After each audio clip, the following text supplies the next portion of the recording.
Кто-то собирает фантики от конфет, кто-то ловит покемончиков в смартфоне, кто-то вообще коллекционирует межзвездную фауну. Ну а мне 4 года назад взбрело в голову собирать коробки от сухих завтраков. Та-дам!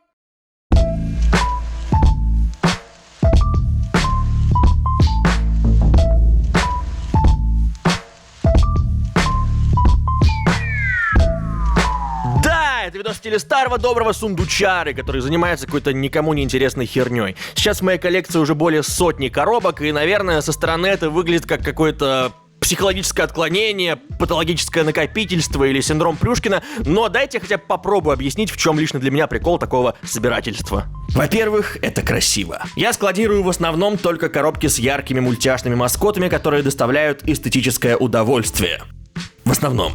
Во-вторых, коробки легко хранить. Они очень просто разбираются в плоскую картонку и занимают мало места. Вот, раз-два и готово. При желании можно обратно собрать и выставить все по красоте, как у меня сейчас на фоне. Вы же не думали, что я коллекционирую их в собранном виде? Они еще и все пустые, если что. В-третьих, это прикольные сувениры. Многие коробки я привозил из своих путешествий за границу. Помните, были такие времена, когда можно было колесить по миру? Я обожаю изучать местные супермаркеты и пробовать местную не особо здоровую еду, и забрать с собой частичку заграничного капитализма — это всегда весело. Два бати. Ну и в-четвертых, это презервация истории. Я выдумал это словосочетание, чтобы прозвучать убедительнее, но в этом правда есть смысл. Под презервацией я имею в виду сохранение коробок от любимых хлопьев, у которых может измениться дизайн или которые вообще могут исчезнуть из продажи. Ну и само слово прикольное. Презервация. Звучит как презерватив. Презервативы — это круто, пользуйтесь ими. Например, сухой завтрак Cookie Crisp вы уже не найдете на полках российских супермаркетов, но я успел урвать коробку и могу любоваться ей когда захочу. У Cosmo Stars изменился дизайн. Раньше там была классная голодная медвежья ряха на всю коробку, а теперь какой-то скромный Virgin в углу упаковки. У Nesquik, кстати, в 2016 году тоже поменялся дизайн, и, к сожалению, от него старую красивую коробку я сохранить не успел. Ну, по крайней мере, на новой коробке кролик больше не жрет собственные испражнения. Но самый чудовищный даунгрейд у Nestlé случился с хлопьями Хрутка. Посмотрите, какая крутая была раньше у них коробка, и на что они ее променяли. Бу! Бу! К чему там теперь вообще игра слов в названии? Причем там утка, если ее нет? Тот момент, когда раньше действительно было лучше, это не синдром утенка. Верните утенка! Вообще зайдите в любой магазин рядом с домом. Куча хлопьев продается в дешевых невзрачных пластиковых пакетах, как будто коробки вдруг перестали быть модными. Эта тенденция еще один повод собирать коробки, ведь они такими темпами скоро вообще исчезнут. Сначала в хлопья перестали класть игрушки, а теперь даже красивых коробок хотят нас лишить. Господи, как же я люблю коробки от готовых завтраков. Я даже особо не ем это говно, я просто люблю собирать эти сраные коробки. Да я бы чисто физически не смог съесть все это, потому что поглощать в таком количестве хлопья полюбас опасно. Изготовители любят писать, что продукт полезен для здоровья, что там содержится 100-500 витаминов, кальций, злаки. Но как насчет честно указать большими буквами, сколько там сахара? В любом случае, да, многие из нас любят побаловать себя этой чертовщиной, и ничего постыдного в этом нет. Как и в коллекционировании коробок. Ау, где все остальные коллекционеры? Куда вы попрятались? На вид ни одного объявления. Рынку коллекционирования коробок явно нужен толчок. Ради этого я и выпускаю этот ролик. Если у кого-то сохранилась оригинальная коробка от Хрутки с утенком, то свяжитесь со мной, пожалуйста. Куплю дорого. Еще дороже куплю коробки от хлопьев с Незнайкой на Луне, коробки с гномиками и коробку от Nesquik с биониклами. По номеру телефона по-быстрому денег вам закину со своей карточки Тинькофф. Вы же юзаете Тинькофф? Хотя даже если нет, то я все равно смогу перевести по номеру телефона в любой банк. Как вам такое? Вообще, куча ваших друзей полюбас юзает Тинькофф просто потому, что это правда удобный банк. Если вы еще не успели завести карту или хотите мощно обновиться, то поглядите на вот это. Коллаборация. Бесплатные лимитированные карточки с сундучным дизайном. Заказать можно по ссылке в описании. Сверхредкий набор клевых стикеров в подарок каждой карте. Это дебетовая, не кредитная карта, и в ней масса классных плюх. Например, доход на остаток, бесплатное снятие налички в любом банкомате мира и переводы без комиссии на карты других банков просто по номеру телефона. За любые покупки возвращается 1% кэшбэка, а на отдельные категории или бренды действует кэшбэк до 15%. Выбрать их можно самостоятельно раз в месяц в удобном приложении. А по спецпредложениям вернется и вовсе до 30%. Просто посмотрите, какая клевая и стильная у нас получилась карточка. Хватай, пока не кончились. Если заказать карту по ссылке в описании, то получите не только наклейки, но еще и 15% кэшбэк на покупку электронных версий игр во всех популярных магазинах. Ладушки, вернемся к коробкам.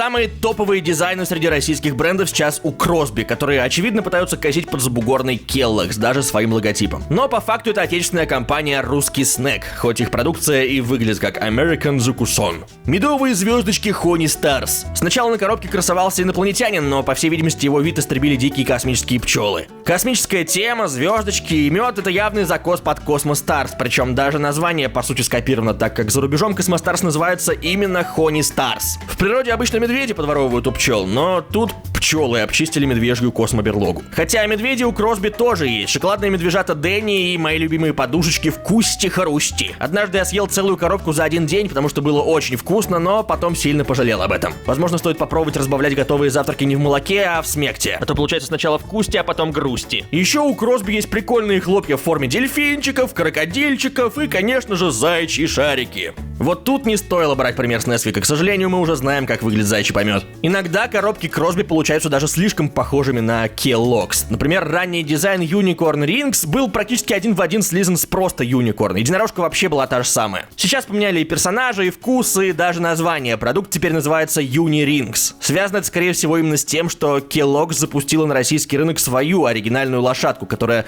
корчит на коробке мордочку Ахигао. Это вся официальная линейка сухих завтраков Кросби, но есть еще и неофициальная, полусекретная и более дешевая. Все те же Honey Stars и Choco Balls, только с переводом и в более стрёмных коробках эксклюзивно для супермаркетов Spar. Крокодильчиков и медвежат тоже выпускали в бюджетном варианте, под маркой Flip Flop, что переводится как «шлепанцы». Что, прям настолько дешево? Также Кросби расфасовывали свои завтраки в коробке для супермаркетов «Лента» с рыжим котярой. Упаковка отдаленно напоминает кошачий корм. Интересно, кто-нибудь коллекционирует коробки от кошачьего корма? Узнать настоящего изготовителя хлопьев легко, достаточно чекнуть мелкий текст на боковине. Вообще, если чуть пристальнее разглядывать коробки, то порой можно обнаружить довольно внезапные повороты. К примеру, хлопья Любятово на самом деле производятся компанией Kellogg, той же самой, что выпускает Frosted Flakes с тигром Тони на Западе и Миль Попс Жужу. Зарубежный бренд выкупил Любятово еще в 2008-м, но вызывающий вопросы дизайн они сменили лишь совсем недавно. Про их старую упаковку еще Даня Поперечный шутил 5 лет назад. Ведь если посмотреть внимательнее, видно, как хлопушка с абсолютно благоговенным лицом убивает своего собрата. То есть мы видим его внутренности, то есть он поломал его. Смотрите, здесь нет ни одной темнокожей хлопушки, там, шоколадного шарика. Они не дружат ни с кем, у кого кожа темнее, чем у них. Он уже грохнул одного и делает это дальше. Просто маньячелло, который совершает показательную казнь. В России Kellogg's или Kellogg's, я хз, были известны в первую очередь за счет Coco Pops и Миль Pops, рекламу которых в прошлом десятилетии очень любили нарезать на пупы и мемы.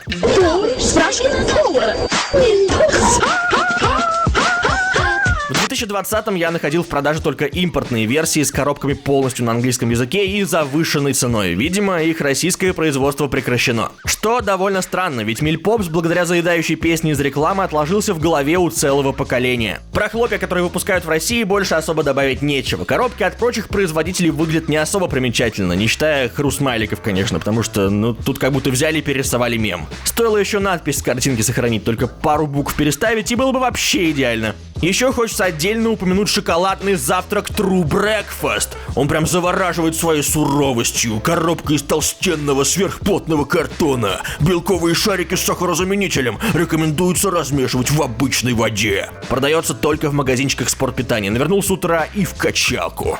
Дочери не понравился. 3 балла.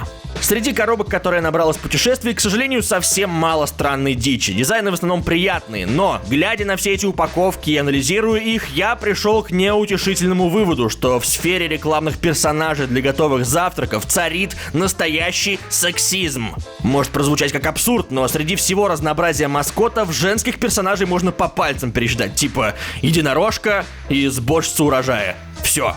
Ну ладно, еще бегемотиху нашел, которую зовут Суки, но все равно как-то скромненько. А еще с недавних времен американская компания Funko стала выпускать дорогущие хлопья со своими игрушками в комплекте. Но не знаю, у Funko Pop бывают, конечно, порой милые фигурки, но что они сделали с Соником? И типа у них была всего одна задача — сделать колечки желтыми. Что-что? Соник бегает и собирает золотые колечки? Отлично, делаем синие кольца. В общем, я высказался об одном из своих хобби, мне полегчало, и в завершении ролика я хочу просто прыгнуть в эту стену из коробок. Отличная гифка получится по-любому.